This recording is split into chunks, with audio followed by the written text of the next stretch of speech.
Warm greetings, everybody. Freedom is never something that's dear at any price. It's the breath of life. What would a man not pay for a living? With that quote, I welcome you all on this auspicious and prosperous day of independence. Today, I'm here to share my points and views about my dream India. That is how I want my India to function and develop in the future. I've got five main points. That is health, technology, corruption, Abdul Kalam's Vision 2020, and role of youth in development of India. So without further ado, let's get started into the first one. That is health. Now, see, health is something that needs to be developed right from the childhood. The child, parents, and teachers must motivate the child to take nutritious and healthy food, and also there needs to be awareness of the disadvantages of junk food. Next is sports. And again, parents and schools need to motivate the child to do some sports, as it's been proven that people who do sports have higher immunity levels. So it will really help the child when he becomes an adult in the future. Next is good thoughts.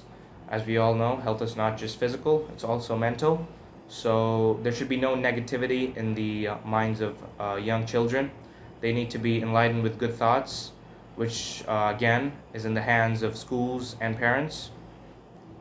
Next is hygiene and clean environments. As we all know, we're suffering from a huge pandemic right now, and hygiene has become a must.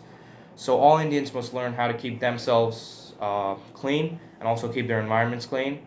We could take moves like shutting down a few major factories to reduce pollution, as it's a major cause for bad environments.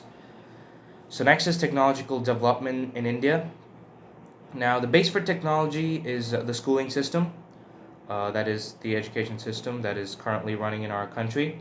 And in my opinion, there needs to be a few fixes and changes to the current existing education system, as students are being dumped with exams, books, and subjects and all those stuff. They're not allowed to do what they like, that is innovation. So in my opinion, there needs to be more innovation, more space for innovation that will really help uplift the country in the future. Next is constructive development and not destructive improvement. That is, technology must be constructive and not destructive. Like, imagine you're a scientist. You should be creating something that helps the society, not causes harm to them. So, next is continuous improvement. That is, we shouldn't stop at any one particular point of technology, as technology is something we can keep improving, keep replicating on. So, we should keep going, keep improving. And I'd like to introduce you all to a new technique, that is PDCA. That is, it comes in really handy for whatever idea you have and you want to lay it out. Plan, do, check, act. PDCA. So you can use it for your ideas when you're laying it out. Next is corruption. Now, corruption is something that has existed in India for a long time. And in my opinion, it's the root cause for poverty. And again, poverty is something that has existed right from 1947, in my opinion. I admit there are some great leaders in our political system, but there are a few corrupt individuals who keep all the credit and all the glory to themselves, which in turn, in my opinion, leads to poverty. Next is the justice system. There needs to be fair and equal justice for either poor or rich. As we can see in some places today, justice is something that's been bribed by some rich individuals. So that shouldn't be a problem. Fair and equal justice system for both the poor and rich. Next up is Abdul Kalam's Vision 2020. That is what he basically wanted was to see India as a developed country by 2020, with the main things, that is natural resources, manpower, and increasing GDP.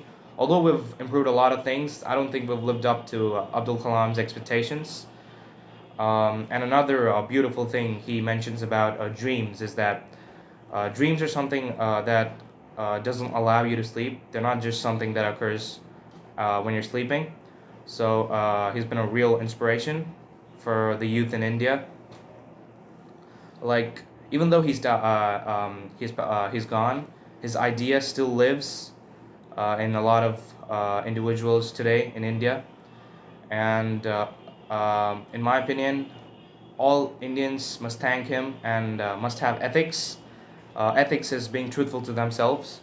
If you all have ethics, I think half of the problems would be demolished, and there'll be a lot of solutions.